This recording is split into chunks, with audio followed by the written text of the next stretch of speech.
I met a gambler in Wyoming Territory and learned something about the terrible war between the states.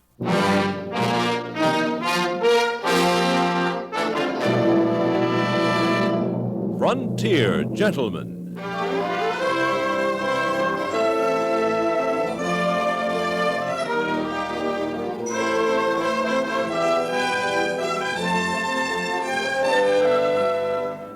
Herewith, an Englishman's account of life and death in the West. As a reporter for the London Times, he writes his colorful and unusual stories. But as a man with a gun, he lives and becomes a part of the violent years in the new territories. Now, starring John Dehner, this is the story of J.B. Kendall, Frontier Gentlemen.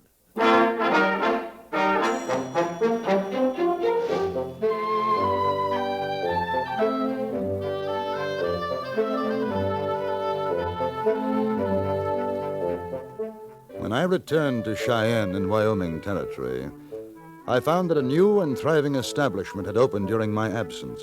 I first heard of it over a drink with Carrie Chase, the editor and publisher of the Cheyenne Daily Press. We were standing at the bar in the Gold Room Saloon, and I remarked on the fact that the adjacent gambling rooms seemed unusually quiet. Been like this over a week now. Any particular reason? I guess you haven't heard about Madame Verdi. No. Quite a woman. Sailed in here 10 days ago. From Denver, they say. Got the biggest painted freight wagon you ever saw.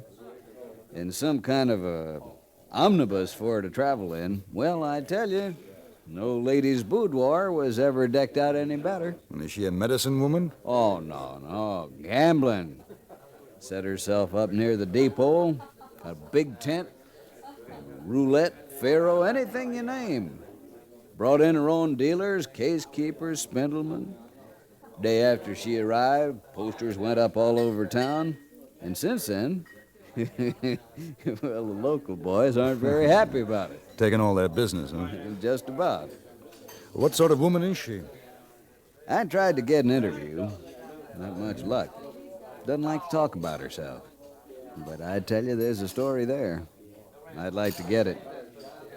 Yes, sir. Quite a woman. Pretty? Pretty and a lady. A real belle. Madame Verdi. Is she foreign? I wouldn't say so. Why don't you go down and take a look this afternoon? I'd like to join you, but I got to get my editorial out. Maybe I'll see you later. Right.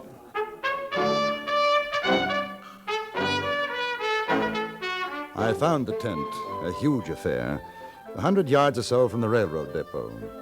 Inside, a crowd of men thronged about several tables, and I recognized a number of wealthy cattlemen whom I had met a few weeks earlier at the Cheyenne Club. Then I saw Madame Verdi.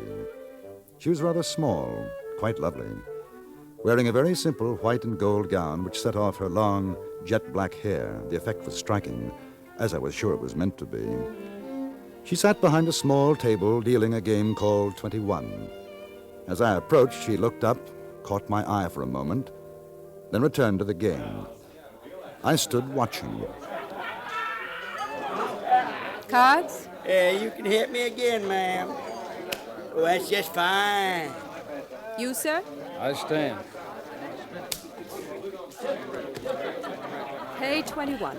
Well, I'll be No a dirty... language, if you please, gentlemen. I ain't never seen such luck since Buck the Tiger against Tin Horn down Abilene. And when he got through, I didn't have a tail feather left. The luck of the cards. Yeah. You want to sit in, sir? There's room for another. No, thank you. 21 isn't exactly my game. We have roulette, faro, dice, poker. As a matter of fact, I came to see you. Yeah, well, you ain't alone, mister. You see, there ain't nobody I'd rather lose to. You can dole them out again, madam. What's your business? I'm a newspaper man. I write for the London Times. You English fellers sure are filling up the territory. It seems like there's as many of you as the Sioux in these here Are we parts. playing or are we talking? Cards, gentlemen? You can hit me now, ma'am. And again, soft. Nice and soft. Yeah, well, I'll stay on this. Hit me. No, that ain't luck. Now, let me see them cards. Oh, now, you take it easy here. Now, look mister. here. I've been losing for better than 2 hours. I say that ain't luck. Now, unless you want me to shoot up this place, you just hand over that money you've been cheating me on. Put your gun away. Yes, I would if I Mister, were you. listen, you're willing to buck out and smoke. You just keep out of this. All right, Madam Verdi, I got 1,000 in gold laying in front of you. Now, you just push it over, and I won't No, be any... you don't.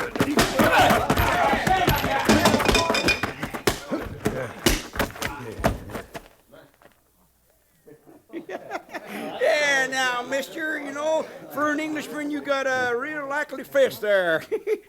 Hey, look at that. He's asleep and as gentle as a dead cat. Is everything all right, ma'am? Yes, thank you, Ed. Take him outside and throw a bucket of water over Yes, him. ma'am. Tell Charlie to take over from me Oh, you leaving, ma'am? for a little while.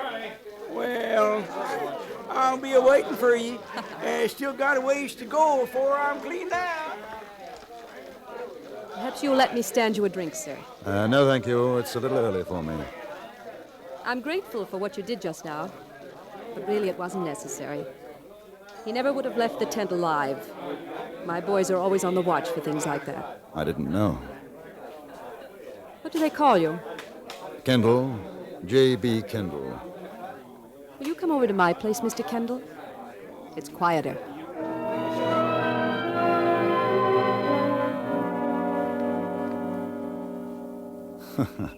Well, I'm overwhelmed, Madame Verdi. I must say I've never seen anything like it. My home on wheels. I'm a traveling woman, Mr. Kendall, but I see no reason to give up my comforts. Won't you sit down? Thank you. Are you fond of birds, Mr. Kendall?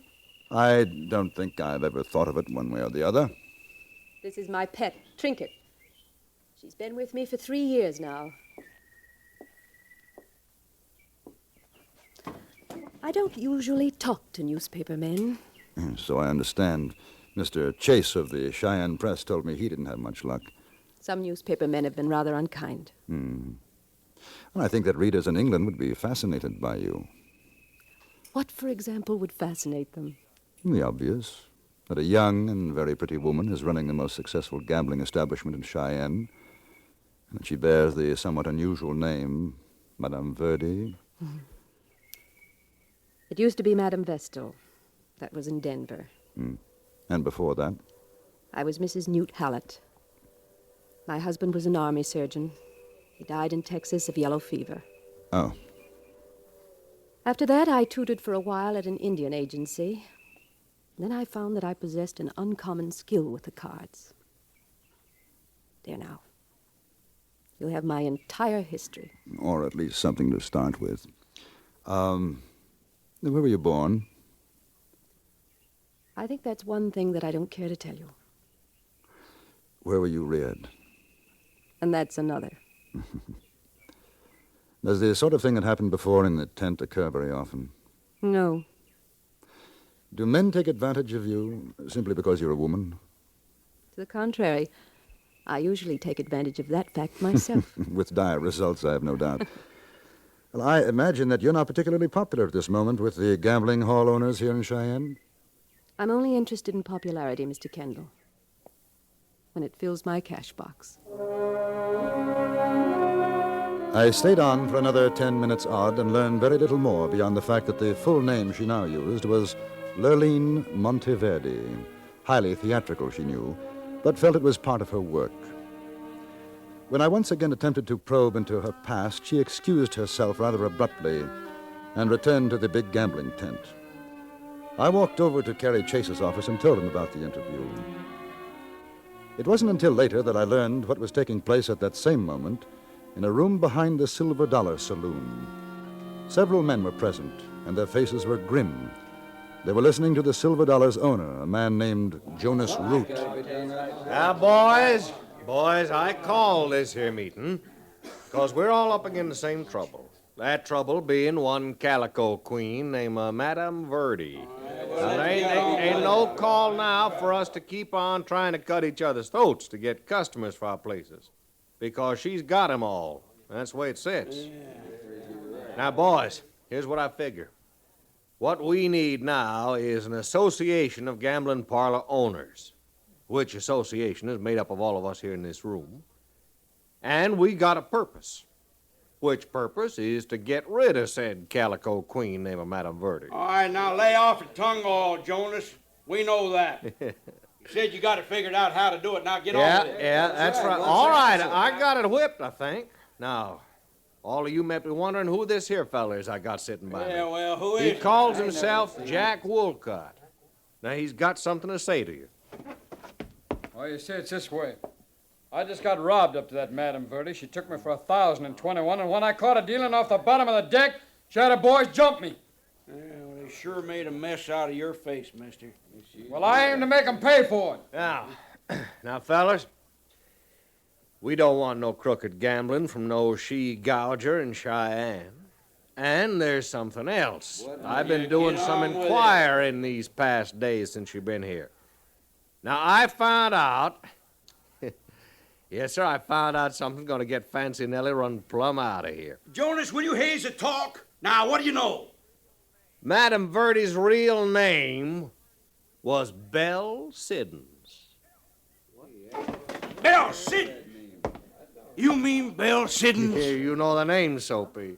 She's that Confederate spy, Belle Siddons? She is the same. Well, I was on guard duty in Grant Street Prison back in St. Louis when they brought her in. Boys, that's that Reb woman got Grant's troops cut off. Joe, Finch, Big Al, you remember the raid on the Memphis and Mobile Railroad, don't you?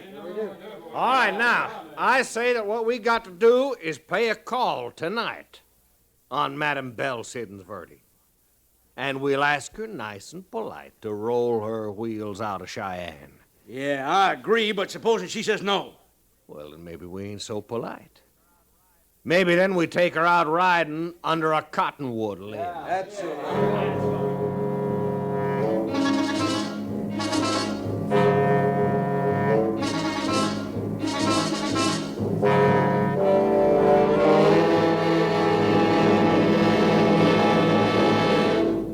In a moment, we return to Frontier Gentlemen. You hear a lot about America's new leisure these days, but take a look at almost anybody's weekend, including your own, and you'll find everybody busier than ever at all sorts of projects and outdoor activities. Everywhere, things are humming, and everywhere you'll find most everybody adding a pleasant new dimension to their activities with a radio nearby. Wherever you are, whatever you're doing, you're in touch with the whole world with CBS Radio's many regular news broadcasts scheduled every weekend. In addition, with the whole CBS News staff around the world constantly on the alert for any unusual developments, you can count on immediate and comprehensive reports, whatever the hour, in case of any critical news flash. Keep up with the world with the regular CBS News broadcasts every weekend on CBS Radio. And now we return you to the Antony Ellis production of Frontier Gentlemen.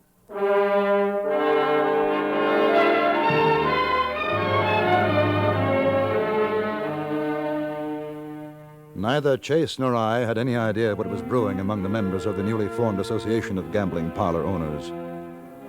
I sent a message to Madame Verdi asking her to dine with me at the Rollins house that night. You know, I didn't think you would. Join you for dinner? Why not? I don't know. Perhaps you strike me as the type of woman who never allows pleasure to interfere with business, and that there's only room for business in your life. As a rule, yes. Well, I'm flattered that you make an exception tonight. I'm curious about you, Mr. Kendall. Oh? You're not the type of man I would expect to find as a newspaper correspondent. Is there a type? I think you know what I mean. I'm not sure that I do. The way you managed that man this afternoon, something tells me that you could have done quite as well with a gun. Oh. Well, I've learned a little since coming to the West. And what did you do before coming here? Well, a little of everything. You don't like to talk about yourself? There's not much to tell. Really. I was in the army in India, spent 5 years there. Went home to England, and I didn't find it home anymore, so I got a job through a friend of mine who works on the London Times. I send back articles on life in the American West. They buy them from me. I've met Englishmen who sound a great deal more English than you do. It's quite possible. I haven't cultivated the accent for some time now. You sound bitter. What happened in England? I didn't say anything happened. You didn't have to. Must be your card sense that gives you an insight into a man's thoughts. I'm seldom wrong. That's why I sit on the other side of the table. You see, it's so easy to ask questions. Not always as simple to answer them, is it? No. Will you have more champagne? Please. If I were asked to gamble on it, I'd say there was a woman in England. You'd be half right. You look so stern, Mr. Kendall. Don't worry. There'll be another. There always is. Did you find another man after your husband died? No, but I imagine I will. You find me terribly callous? Not at all. Refreshingly honest. I'm afraid I shall have to be going back to the tent now. I'll take you. I've enjoyed myself very much, Mr. Kendall. So have I. Have you any money? Well, a little, yes. If you decide to play roulette, I suggest that you bet on the black. Up to $1,000 payoff, it can be quite lucky. Thank you, no. When I gamble, I'll take my own chances.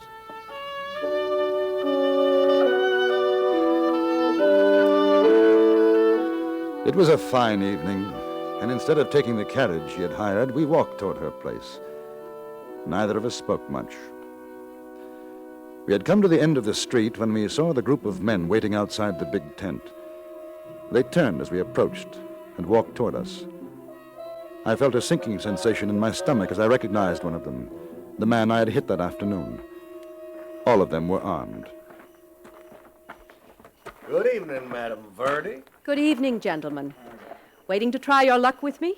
Well, I'll tell you, ma'am, we're waiting to talk to you in private. That fella, he's with her.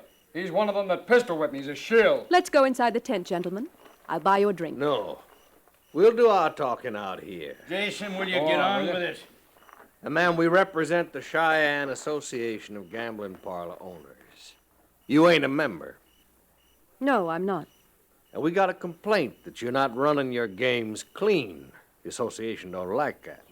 So we took a vote, and we agreed that you got to be out of this here town come morning. Where did you hear that Madame Verdi runs a crooked game? From him? Yeah, from me. Besides which, she ain't no Madame Verdi. I know you.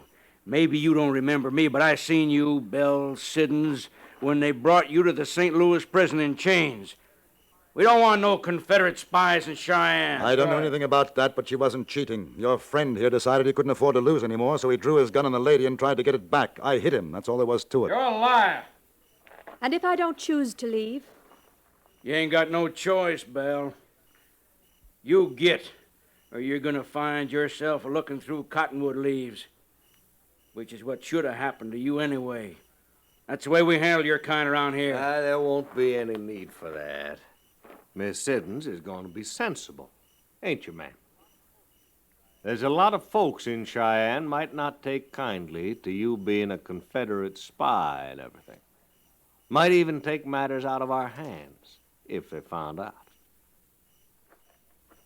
You gentlemen seem to be holding the cards. That's the way to look at it. Hey, Kendall. Who's that? Oh, the newspaper feller, Chase. I thought that was you. Evening, ma'am. Evening. Oh, how are you, Rude? Chase? You come over to see how she does it? I hear your places aren't making out so well. I thought I'd take a spin at the roulette table, Madam Verdi. I should be honored, Mr. Chase. Why don't we all go in together? No, I gotta be getting back to the Silver Dollar. You won't forget our little deal, will you, ma'am? No, I won't.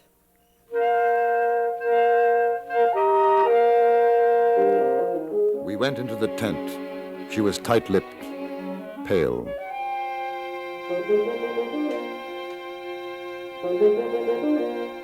4 hours later, at exactly 2 o'clock, she called a halt to the play and the tent was cleared.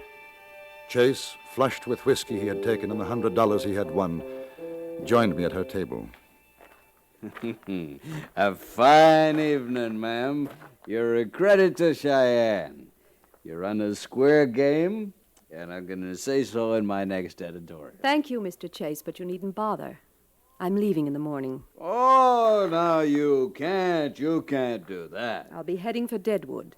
Why, ma'am, you could spend the rest of your life around here. I'm afraid not. Well, sure you can. Isn't that so, Kendall? No, that ain't so. Now, she's getting out. But before she does, she's giving me back that 1,000. Ain't you, Madam Verdi? I very much doubt it. Go away now, before you get into more trouble. Now, you keep out of this, mister. I'm talking to the lady. Now, how about it, Madam Verdi? You lost fairly. And I say I was cheated. Now, you know, folks in Cheyenne can do a lot of damage to this place. Maybe to you if they found out about certain things. Get out. I will, when I get my money. What's it all about? What? Oh, he doesn't know, huh? Well, Mr. Chase, you can print it in your paper. Print what? Well, do I get it? Yes. No. No, it doesn't matter. Let him talk. The war's over. People won't mind. People do mind, Mr. Kendall. I'm afraid they're going to go on minding for a long time. I wish somebody would tell me what people will talk about. Ask her. You're a scummy little rat. Maybe. But I was a rat that fought for the Union. I wasn't a stinking... Shut up. I'm gonna kill you, Dad. Don't try. Here's your money. What's the matter, mister? You scared to draw? Just waiting for you. You're the one who's going to do the killing. Remember?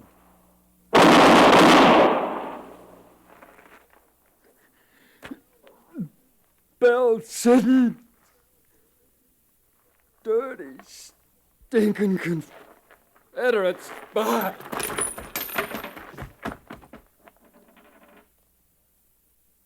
Bell Siddons? Yes. Oh. I'm sorry you had to do that, Mr. Kendall. I am too. I'll be gone in the morning. Thank you for your friendship. Why not stay? Mr. Chase. I think she better go. Thanks to Miss Siddons, I lost my brother in the Memphis-Mobile raid. I'll wait for you outside, Kendall.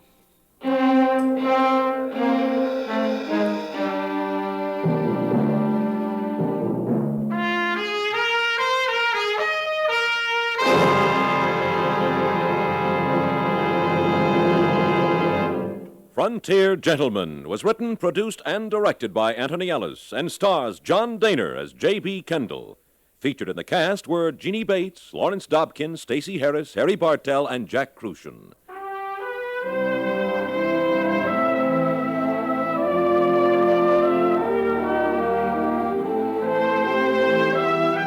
Join us again next week for another report from the Frontier Gentleman.